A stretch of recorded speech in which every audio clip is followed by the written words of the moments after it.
Okay. Thank you very much, ladies and gentlemen of the press. Before I go into the issues which are subject matter of this press briefing, I want to take this opportunity to announce to you that the MDC has appointed another vice president to fill the vacancy left by Vice President Dr. Kupe, and the person filling the vacancy is Senator Chief Ndlovu from Kai. He is a senator for Matabeleland North, and also he is a businessman doing business in South Africa. He is an educationist by profession, so he will be joining us as the second vice president. The first vice president, of course, is Engineer Mzuri, and so on. So here with me is Engineer Mzuri, the vice president, Senator Morgan Komichi, the national chairperson, the Secretary General, Honorable Paulina Mpariwa, the Treasurer General Tapua Mashakada, Dr. Tapua Mashakada, the presidential spokesperson, Aloyd Damba. We have the Deputy Organizing Secretary, Mr. Rhino Mashaya, spokesperson of the party, Witness Dube. I don't think I've left anyone. Sorry? Oh, he's hidden somewhere there. Okay, the Secretary for Mobilization, Honorable Tangwara Matimba. This executive briefing comes in the aftermath of the National Standing Committee that we held yesterday.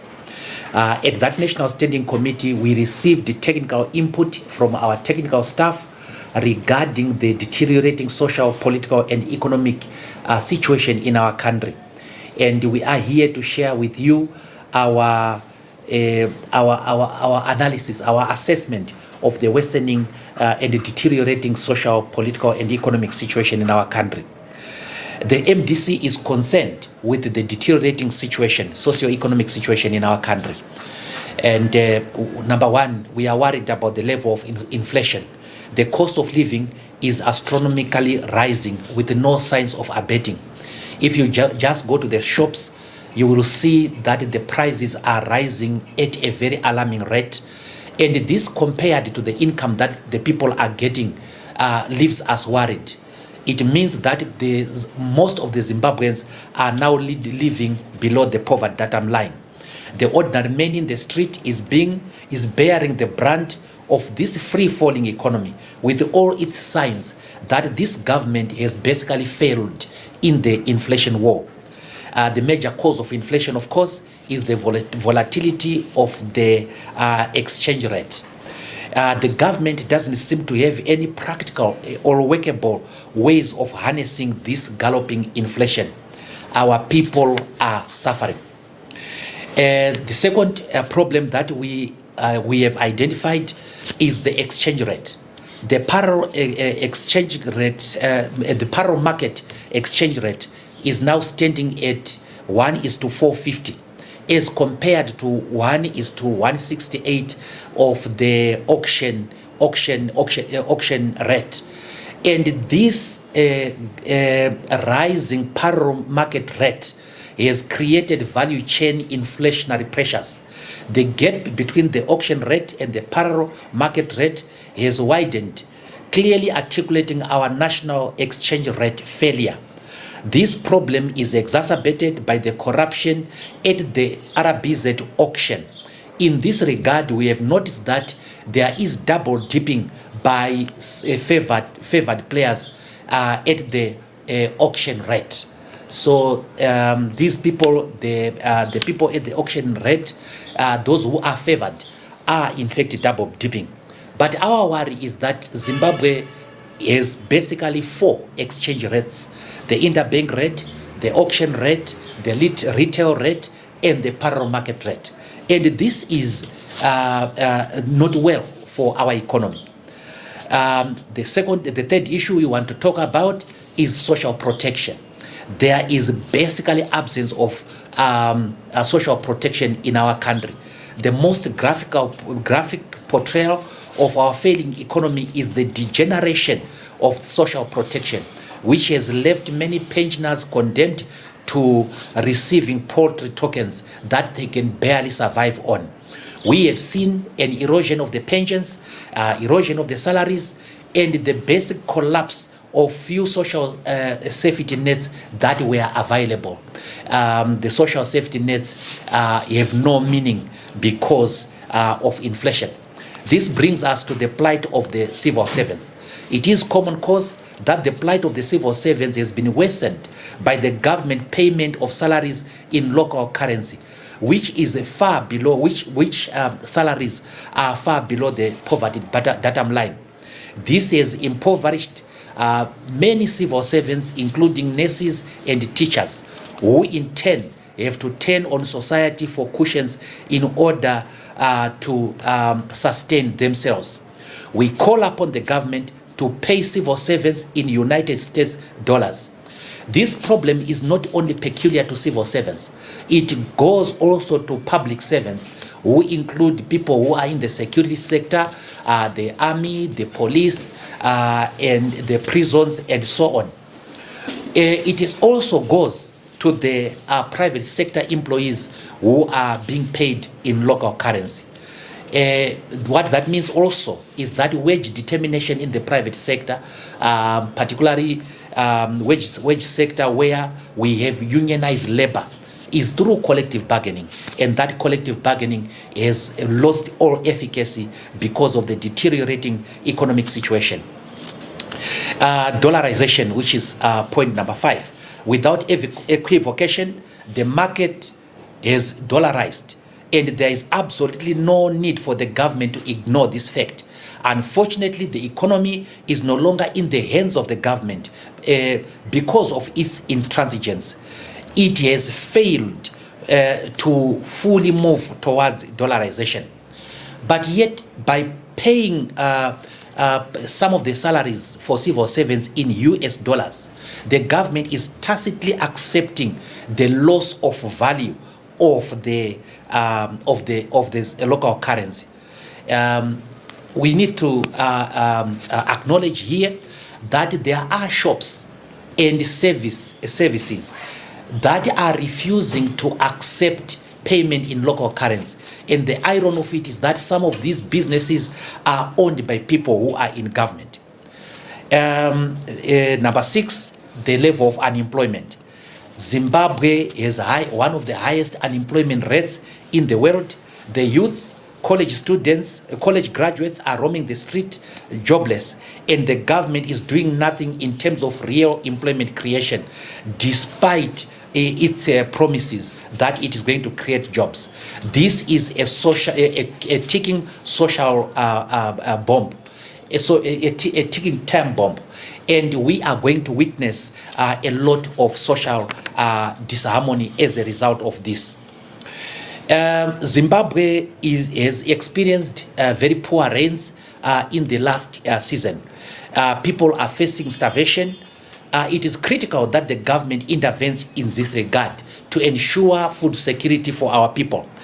But we want to caution here that the food distribution must be completely depoliticized, and every Zimbabwean must have access to food, irrespective of place of origin, irrespective of political affiliation. So the government has to make sure that people have enough food. It is also to make sure that that the distribution is fair. We call upon the international community to intervene in this regard and bring their agencies for the usual help that they have given to our people. We are forever grateful. But they also have to make sure that the distribution reach the intended beneficiaries. Our public transport system has basically collapsed. The government has shut out private players. And it is very unfortunate that in this day and age of our independence, our people still waste a lot of time waiting for transport. So a lot of productive time is left. And we have seen that the government's monopolization of the public transport system is problematic. The government is failing to provide for adequate transport. But not only is the government failing to provide for adequate transport, in trying to enforce the monopoly, there is a lot of police brutality that has now emerged. There are a lot of human rights abuses that are now happening. Just a few days ago in Mutare, a police officer threw spikes at a moving combi, and I think it resulted in the death of about 6 Zimbabweans. And we have received information of people who are being harassed, commuters who are being harassed by the police. And in enforcing this monopoly again, the police has adopted an omnibus approach. The moment they see more than 4 people in a car, they don't care whether it's family and so on. They are just arresting the drivers. This is contributing to the delays of workers to go to work, and this is contributing to the deterioration of the productivity of these workers.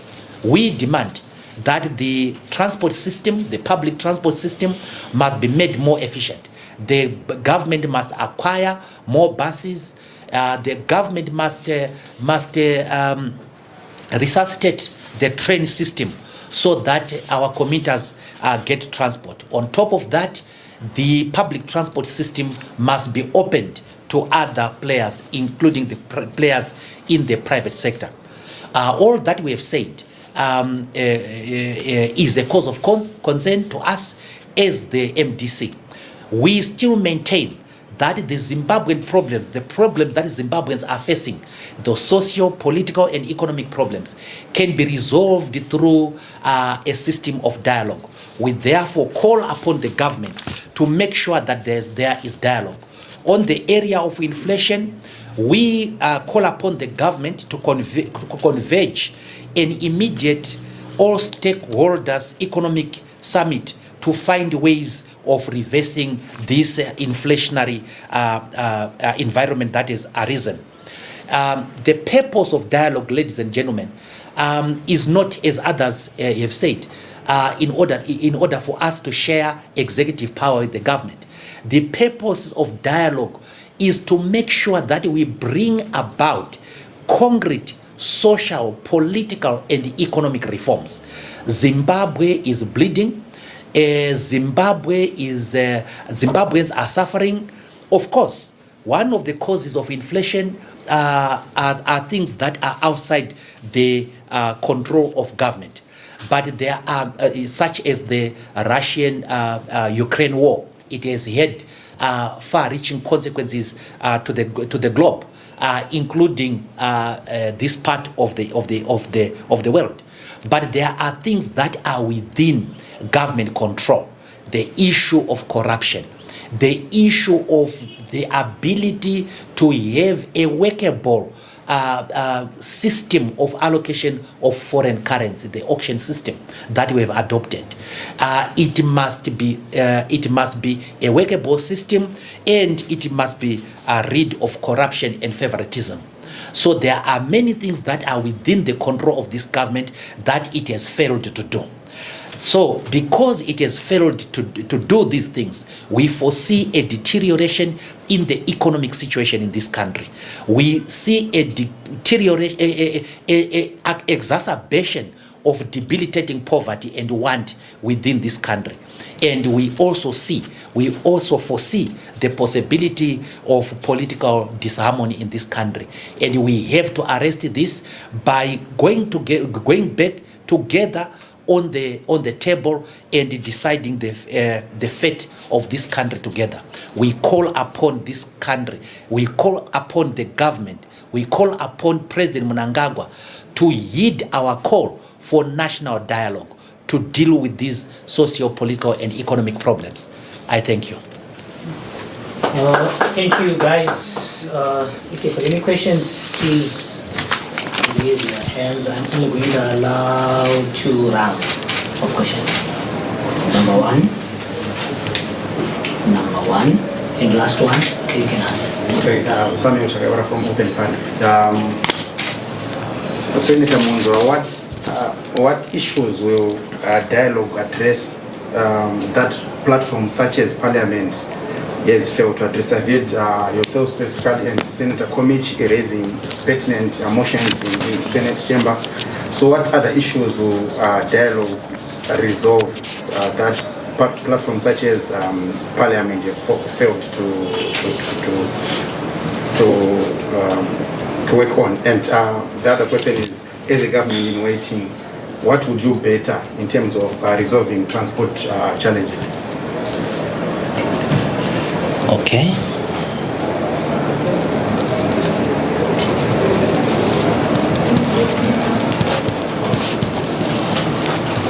Sorry, the second question was transport. Yeah, transport, yes. Okay, what would we do? And another question? Any other question? I think there's one. Well, when we talk of dialogue, we talk of political parties or organizations that come together to discuss on the basis of equality. And the dialogue we envisage is a dialogue where the ruling party ZANU-PF is equally represented, and the opposition is equally represented, maybe and also other stakeholders. Now, in the context of your question on Parliament, it is accepted that in this Parliament we have unequal representation. And as a result of this unequal representation, together with the system in Parliament, the system of whipping, there cannot be meaningful dialogue under the current parliamentary system, unless, of course, the government agrees with us to have a parliamentary platform that is made up of equal number of MPs to do the dialogue. This is what we have advocated. But the President Mnangagwa has said that the dialogue must be done under the auspices of the Political Actors Dialogue Forum. And we have written back to say, if that is the case, Pollard has to be restructured, and we must have political parties in the parliament platform within Poland. The advantage of that is that it brings legislative ability to Poland. Currently, the Poland is not provided for in the constitution. That's number one. Number two, it does not have legislative ability. So the discussions that happen in Poland sometimes just end there. There is no implementation mechanism of those discussions. But if we introduce a platform for political parties in Parliament, that will introduce a legislative ability.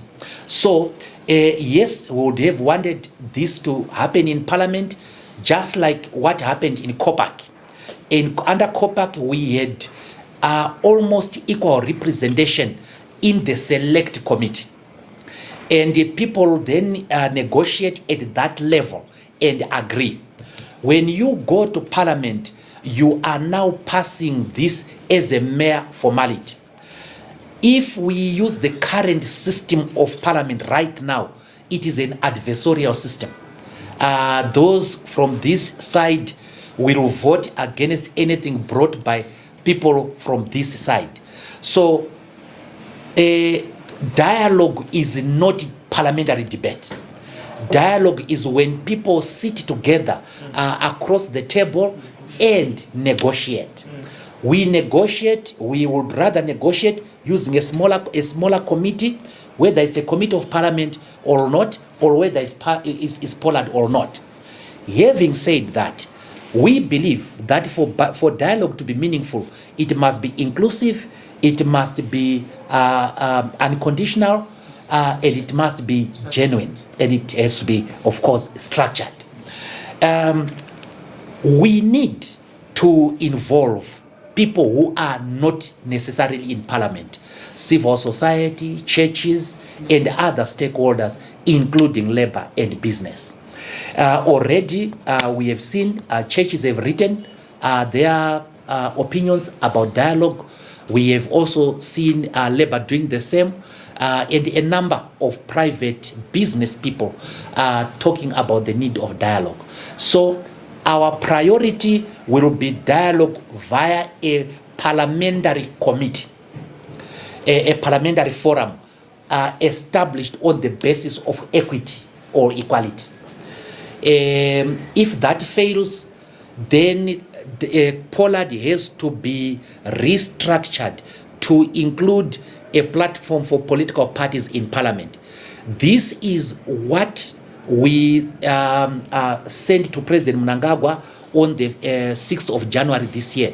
And he has promised to reply to us. And up to now, we are waiting for his reply. So we are disturbed at the slow pace of dialogue. Every political actor in this country is talking about dialogue. It means, therefore, that it is an important thing to do. Redressing the political, the transport system, without going into detail, there are a number of ways of addressing the transport system. Number one is to open public transport system to private players as well. Of course, that does not mean compromising safety. The government can still put its safety regulations and enforce compliance for the private players. This monopoly is not working because the government is not coping with the demand for public transport. So open to private players and put the standards that you need. Number two is for the government to invest in public transport. We have to introduce commuter trains. We have to revolutionize the infrastructure. If you go to Berlin today, if you go, or any other city in Europe, you will find the roads are made in such a way that there are commuter trains that use the same road system. We can introduce that. We can also introduce, make sure that we increase the amount of trains that commute between cities and so on. So those are some of the things that we need to do. We need to call for investment within the transport system. And of course, in order for us to attract investment, we have to reduce the country risk factor. We have to make sure that the investors are assured of the security of their investment, and that we create the necessary political environment conducive for investment. I have an economic guru with me, Dr. Mashakada. You may want to add on that. You have nailed it. So far, you have nailed it. Thank you, President. VP, on that, you may want to add something. Yeah, on transport, the real. You know, he's an engineer. You know. Yes. On transport, there is real serious need to take all the nodal points where we have high traffic, like Chitumbiza Harare, Norton Harare. I feel certain nodal points, then you design your system such that there are specific transport models that meet the demand of that system. There's also need to have an internal system that commutes. Say you want to cross town, just crossing town and going around. That shouldn't be difficult because you use the roads as the president has said. But there is no will in government to do this. If you look at the Rhodesia days, they had a system which is similar to Europe. And right now they've taken over Zupco. That could be done if they could invest in that and allow certain pensions and other things to invest. Because without savings, reasonable savings that you use to support this transport system as capitalization, you go nowhere. Now, what the president just went through on the economy makes it even more difficult for anyone to come and invest. And going back to the dialogue aspect, it's more to talk about the unfinished business of the political understanding and having a common goal of nationalists to say, what do we really want to see happening in Zimbabwe? Once we do that, we have a common vision, then we can go down and come back to doing the roads. It won't work alone with the way the government is doing. It's working solo. If I give you an example of Rwanda, governance is that when a party wins an election, the Speaker of Parliament comes from the opposition. Even if there is no opposition, it has to come from someone who is not in the ruling party.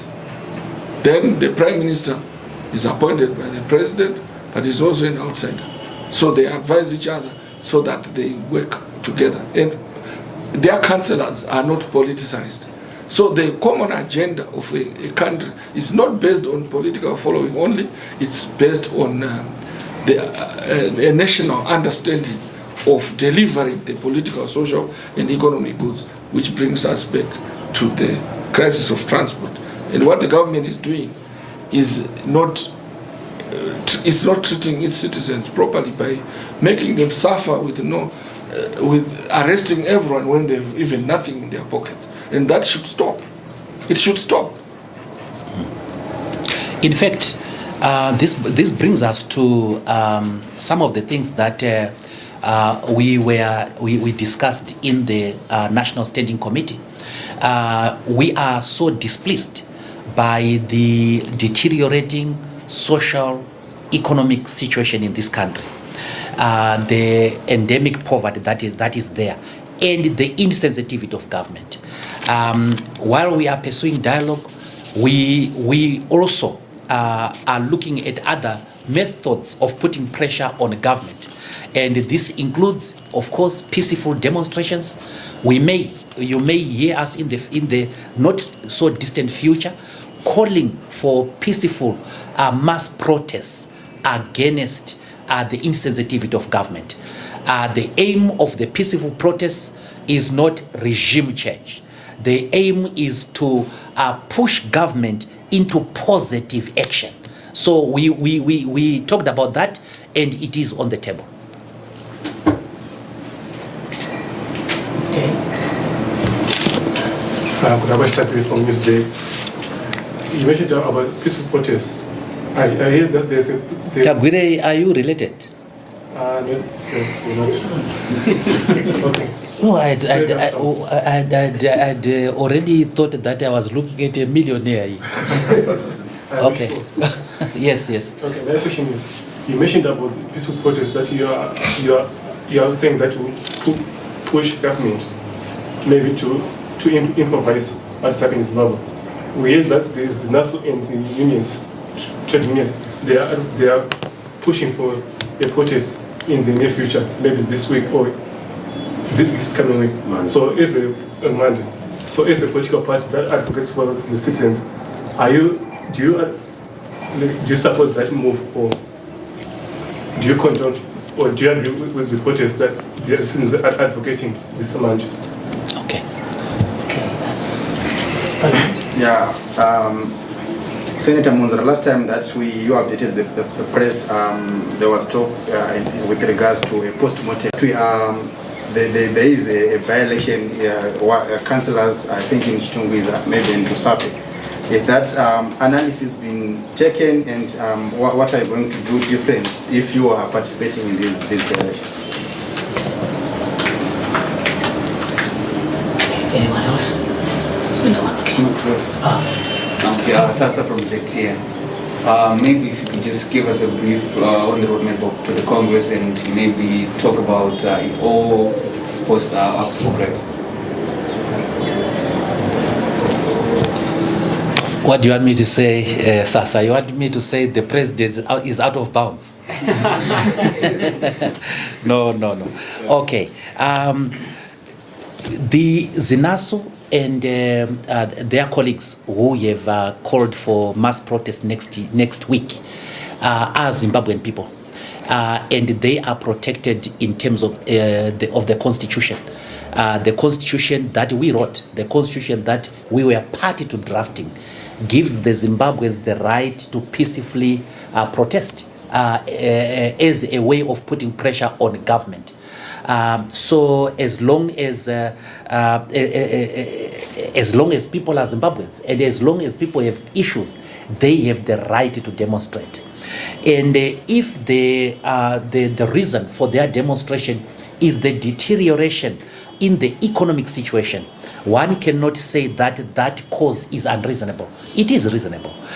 So we support the right of every Zimbabwean to exercise their constitutional right, including the right to demonstrate, in order to force the government, as I say, into positive action. I was reading one of the newspapers where they said that the president was unhappy about the rising prices. Well, unfortunately, he is the president and he must go beyond being unhappy. He has the executive power to do something about it. And we want solutions from him. We don't want lamentations from the president. Because he has the executive power, he has the ministers who are supposed to fix these things. The Minister of Finance, for example, he is the Minister of Transport, he is the Governor of the Reserve Bank of Zimbabwe, and he has access to the government fiscus. And most importantly, he has access to human resources who are not necessarily in his government. It is up to him to find a solution to that. And so the government must go beyond merely being displeased. And we have also seen another disturbing aspect of this government, and it is a disease that we call excusitis, giving excuses and blaming other people. And we have seen them talking about economic saboteurs and the need to punish other people and so on. They are the government. They must punish corruption. They are the government. They must arrest those people who are sabotaging the economy. They must not just talk about it.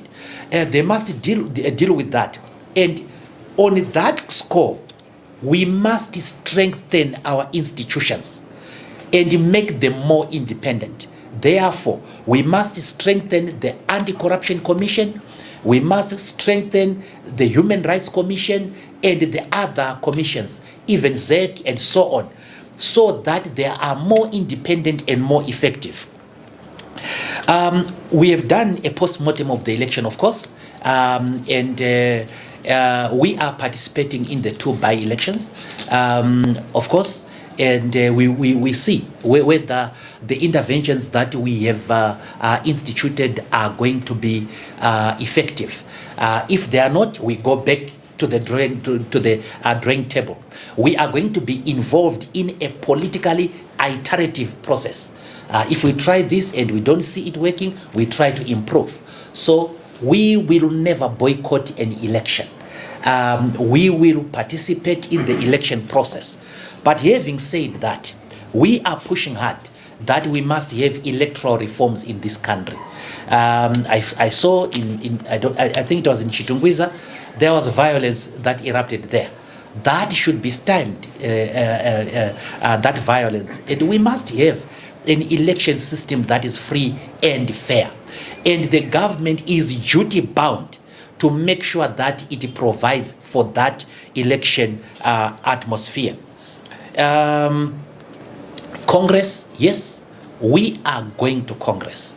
And we, as the MDC, are a party that is well established, and it has well established systems, including the systems of leadership determination. We have a constitution, and this constitution says that after every 5 years, we must go to an ordinary Congress for purposes, among other things, to elect our leadership, to design or review policy, and to deal with constitutional issues meant to strengthen our institution and other issues. So the Congress is not there only to elect leaders. It is there to deal with other issues that make this organization grow and so on. So we are going to have this Congress hopefully by the end of June. And yesterday, the Standing Committee set and reviewed the roadmap that was brought by the National Chairman, Senator Komichi, that was putting the Congress on 2 July, which would be the weekend following the end of June. There were a few discussions regarding those things that must be done first before a Congress is held. The Congress that you and me are talking about here is the main Congress. But the main Congress is preceded by smaller congresses. Congresses at ward level, congresses at district level, and congresses at provincial level. And we have said, as the Standing Committee, that the leadership of the party must be democratically elected at every level. So we are going to have these smaller congresses. Then we end up with the provincial congresses. At the provincial congresses, if we maintain the current system, there will be nominations for leaders of the Standing Committee, including the presidency. There are positions in terms of the Constitution that will be elected positions, and we don't intend to vary the Constitution. If we are to vary the Constitution, it will not apply on this Congress. It will apply on the next Congress. So we are a democratic party. Every position is up for contest. We are very serious about legitimacy. A president of this party must be an elected individual, elected by the membership. And we are going to give the membership the opportunity to elect their leaders. It is up to the membership, it is up to the individual leaders to decide what positions they want to contest. We see, of course, that the press has taken on itself to announce on behalf of the leaders what they are going to contest for. These leaders are going to make their decisions when the time comes. And it's not even up to them even. The system within the MDC is that you can only be a candidate if you receive a valid nomination. So the leaders don't nominate themselves. It is the provinces that are going to nominate these leaders.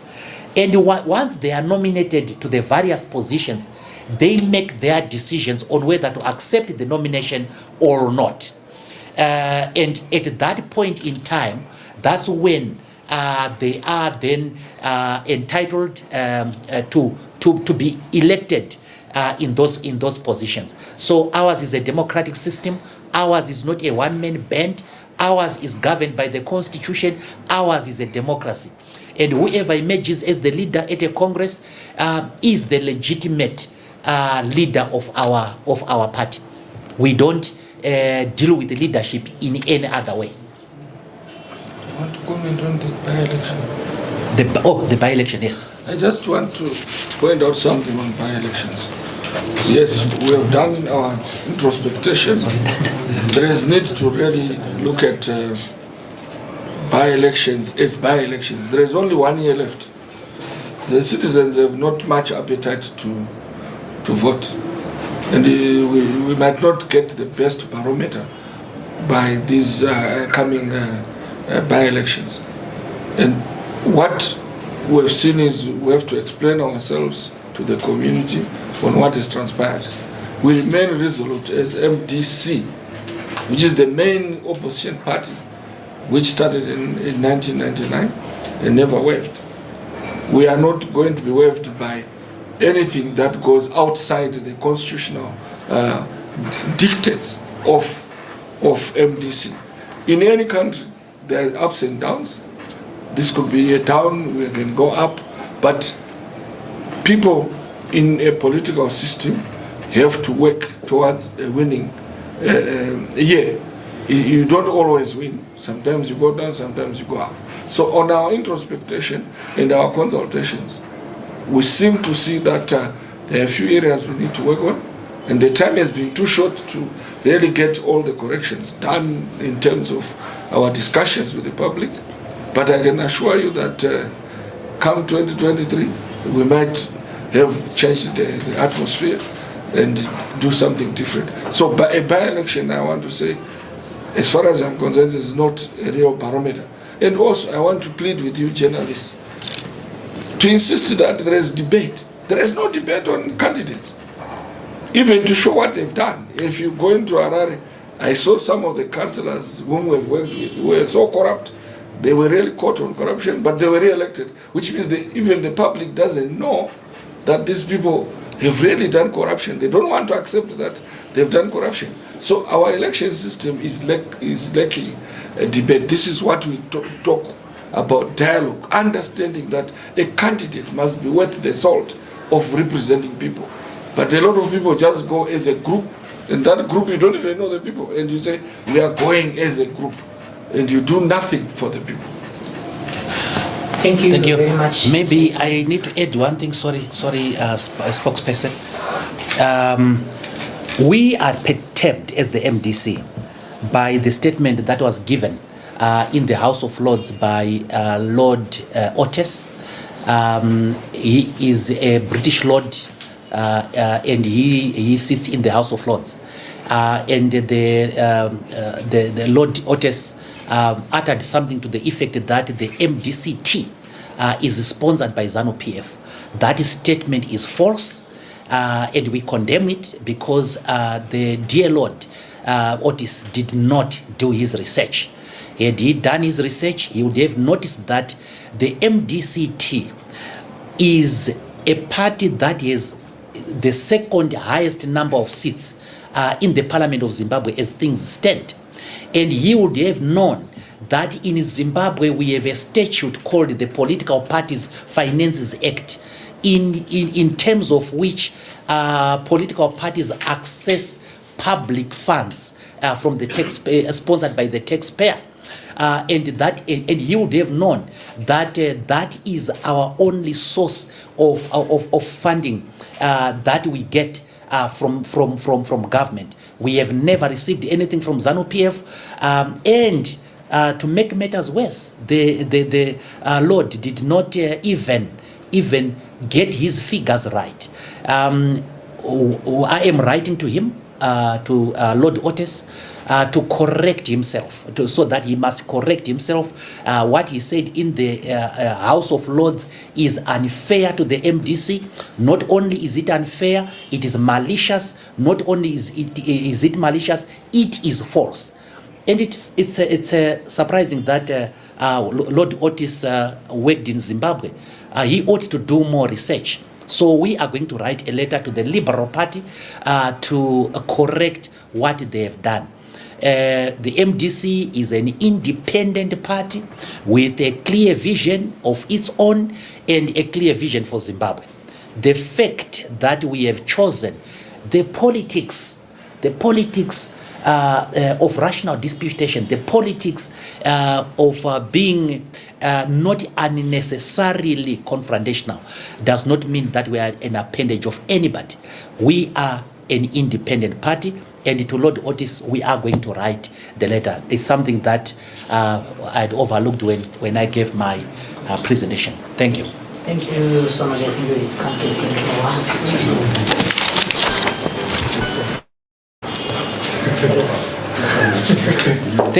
Thank you, guys. I also know that it was at short notice, and if at any time any one of you gets any difficulty with security, please just advise us. Please. Thank you. Yes, Yes, yes. Because I saw you in your account. Thank you. Yes, you are most welcome at Harvest House. We are sorry if anyone was Yes, inconvenienced yes. to come here. Yes, that should not happen.